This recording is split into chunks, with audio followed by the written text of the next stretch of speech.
Hello. Today the question was put to me, can you declutter too much, Kat?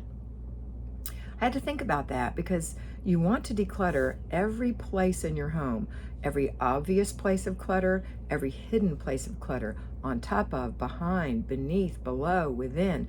Those things need to be decluttered. However, not all at one time, not even all in 1 week. We want to work on it 15 minutes at a time, 4 times a week. Or if you're a payroll homemaker, 1 hour on Saturday mornings. Remember, it's going to come together. You're going to be thoroughly decluttered when you're done because it's consistency and it's progress, not perfection. So plan what you're going to declutter. When you do declutter your 15 minutes worth of work, you have 3 stacks: throw away, give away, put away. At the end, throw it away, put it away, give it away. The dripping of water wears away stone. Make it a great day.